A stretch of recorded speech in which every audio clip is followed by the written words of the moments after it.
इसके पहले के वीडियोस में और क्लासेस में हम लोग ने ये देखा कि किस तरीके से इलास्टिसिटी ऑफ सप्लाई और इलास्टिसिटी ऑफ डिमांड के हिसाब से जब डिमांड की जो स्लोप है यानी इलास्टिसिटी चेंज हो रही है और सप्लाई की इलास्टिसिटी नहीं चेंज हो रही है अंडर परफेक्ट कंपटीशन, तो उसमें क्या क्या चेंजेस हुए, किस पर क्रेता पर भार कब ज़्यादा पड़ रहा है, विक्रेता पर भार कब ज़्यादा पड़ रहा है, उससे हमने देखा।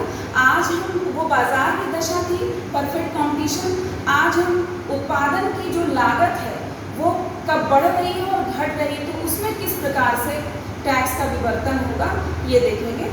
तो पहले हम देखते हैं कि अगर इंक्रीजिंग कॉस्ट है, इंक्रीजिंग कॉस्ट का मतलब हुआ कि सप्लाई कर्व ऊपर की ओर जाएगा, तो पहली कंडीशन वो हम देखेंगे।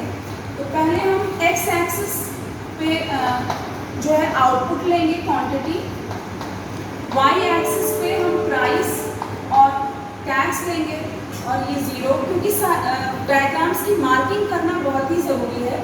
तो डिमांड का हमें पता है कि law of diminishing marginal utility की वजह से डिमांड कर्व नीचे स्लोप करता है, क्योंकि व्यक्ति जैसे जैसे किसी वस्तु का उत्पादन उपभोग करता बढ़ाता रहता है या उत्पादन करता, वैसे वैसे उसकी मांग जो है वो कम होती जाती है। जैसे आपको अगर प्यास लगी है, 1 गिलास पानी दिया गया, तो आपकी प्यास जो है आपको उस समय इंटेंसिटी जो है यूटिलिटी की वो ज़्यादा है। जब आपने 1 गिलास पी लिया तो दोबारा दिया तो शायद आप 2 गिलास पी लेंगे, पर आपकी यूटिलिटी पहले वाले गिलास से कम होगी और धीरे धीरे करते करते ऐसी स्टेज आएगी कि आप कहेंगे कि आपको नहीं पीना है। वो ये चीज़ क्यों हो रही है? क्योंकि यहाँ पर आप मार्जिनल यूटिलिटी आपकी धीरे धीरे कम हो रही है। इसलिए नॉर्मली डिमांड कर्व जो है वो डाउनवर्ड स्लोपिंग होता है और हमने ये लिया।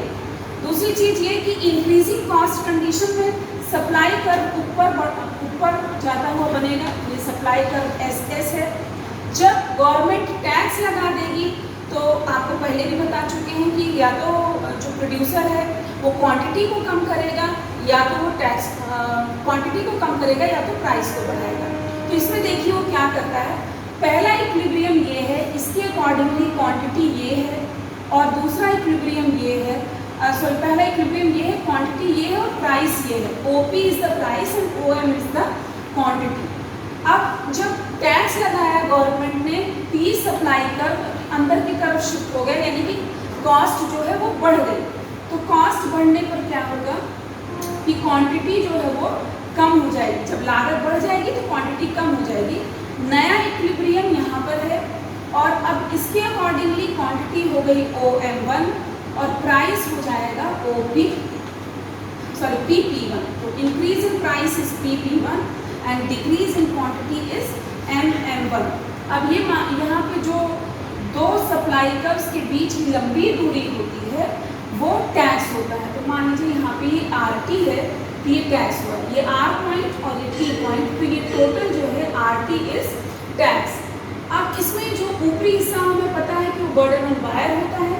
यहाँ पे हमें दिख रहा है कि बर्डन ऑन बायर अधिक है और बर्डन ऑन सेलर कम है। इसका मतलब ये हुआ कि इंक्रीजिंग कॉस्ट कंडीशन में जो सेलर है वो प्राइस को बढ़ा लेगा टैक्स के हिसाब से, पर पूरा बर्डन बायर पर नहीं डाल पाएगा। कुछ बर्डन खुद बियर करेगा और कुछ बर्डन जो है वो सेलर जो बायर है उस पर शिफ्ट कर देगा, बायर बियर करेगा। तो थोड़ा बर्डन सेलर बियर करेगा और थोड़ा बर्डन जो है वो बायर बियर करेगा। ये कंडीशन कब है? जब इंक्रीजिंग कॉस्ट कंडीशन। आप ये देखेंगे कि ये उसी तरीके से बिहेव कर रहा है जिस तरीके से हमने इसके पहले के वीडियोस में डायग्राम्स देखा या इसके पहले की क्लासेस में, उसी तरीके से यहाँ पे चीज़ आ रही है। अब ये कितना बर्डन शिफ्ट कर पाएगा बायर पे, ये डिपेंड करेगा कि ये इलास्टिसिटी ऑफ सप्लाई और डिमांड कितनी है। बस ऊपर जाते हुए जो सप्लाई कर्व्स हैं वो ये बता रहे हैं कि यहाँ पर क्रॉस कॉस्ट इंक्रीज कर रही है, कि जैसे जैसे उत्पादन बढ़ रहा है वैसे वैसे लागत बढ़ रही है। ओके, तो ये पहला डायग्राम है इंक्रीजिंग कॉस्ट कंडीशन का। अब हम दूसरी कॉस्ट कंडीशन देखेंगे जिसमें डिक्रीजिंग कॉस्ट कंडीशन, यानी कि जैसे जैसे उत्पादन बढ़ रहा है वैसे वैसे लागत जो है वो कम हो रही है। तो इसके लिए डिमांड कर्व हमारा जो है वो तो DD एज यूजुअल रहेगा, और जो सप्लाई कर्व है वो SS है। और क्योंकि लागत कम हो रही है तो क्वांटिटी यहाँ पे जो S1 शिफ्ट हो जाएगा सप्लाई कर। क्यों शिफ्ट हो रहा है? क्योंकि जो है टैक्स लगा है। जो सप्लाई कर होती है वो शिफ्ट इसीलिए होती है क्योंकि टैक्स लगता है। टैक्स लगने की वजह से लागत या कॉस्ट जो है वो बढ़ जाती है। तो पहला इक्विलिब्रियम ये है। इसके अकॉर्डिंगली क्वांटिटी जो है OM है और प्राइस जो है OP। अब जब टैक्स लगाया गया तो नया इक्विलिब्रियम आया ये। इसके अकॉर्डिंगली जो है क्वांटिटी हो गई OM1 यानी क्वांटिटी कम हो गई और प्राइस कितना? प्राइस हो गया PP1 यानी देखिए ये PP1 पूरा प्राइस है, sorry PP1 increase in price है। और टैक्स यहाँ पर कितना है? Vertical distance between the two supply curves is tax और यहाँ पे प्राइस इंक्रीज जो है वो इतना है। यानी कि प्राइस को और ज़्यादा बढ़ा पा रहा है सेलर। मतलब जितना टैक्स लग रहा है टैक्स से भी ज़्यादा प्राइस को बढ़ा दे रहा है। यानी उसको इतना लाभ है कि वो चीज़ों को मैनिपुलेट कर सकता है कि अगर उसको जितना टैक्स लग रहा है वो टैक्स से ज़्यादा प्राइस में चेंजेस ला पा रहा है। इसका मतलब ये हुआ कि वो खुद कुछ भी बर्डन नहीं बियर कर रहा है और सेलर बायर पर पूरा का पूरा बर्डन डाल दे रहा है, भार टैक्स का डाल दे रहा है और भार जो है कर से ज़्यादा का डाल रहा है क्योंकि price increase is more than tax. अब यहाँ पे टैक्स जो है वो क्या है? RT। तो ये देखिए टैक्स तो इतना ही है RT और प्राइस अगर आप देखो तो अगर हम यहाँ S लिख दें तो RS बराबर PP1। तो RS is equal to PP1। तो ये जो है आपका प्राइस चेंज है और टैक्स कितना है? वो RT है। RT जो है आपका टैक्स है। तो यहाँ पर RS is greater than RT। RS is greater than RT यानी कि जो प्राइस चेंज है वो ज़्यादा है और जो टैक्स है वो कम है। तो डिक्रीजिंग कॉस्ट कंडीशन में ये है।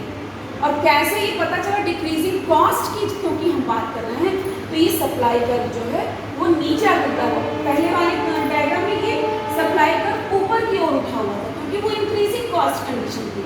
यहाँ पर सप्लाई कर्व नीचे गिरता हुआ होगा क्योंकि ये डिक्रीजिंग कॉस्ट कंडीशन। अब जो तीसरी कंडीशन है वो कांस्टेंट कॉस्ट कंडीशन है। तो कांस्टेंट कॉस्ट का मतलब ये हुआ कि जो सप्लाई कर्व होगा वो हॉरिजॉन्टल टू एक्स एक्सिस होगा। तो horizontal to x axis demand curve तो वैसे ही रहेगा, डाउनवर्ड स्लोपिंग BD। यहाँ पे हम प्राइस और टैक्स ले रहे हैं, यहाँ पर हम क्वांटिटी या आउटपुट जो भी लिखे वो ले रहे हैं। और जो सप्लाई कर्व है पहले वो S। तो यहाँ पे इक्विलिब्रियम क्या है? ये। और आपका जो क्वांटिटी है वो क्या है? OM। अब सप्लाई कर्व जो टैक्स लगाया गवर्नमेंट ने तो सप्लाई कर्व ऊपर की ओर शिफ्ट हो गया।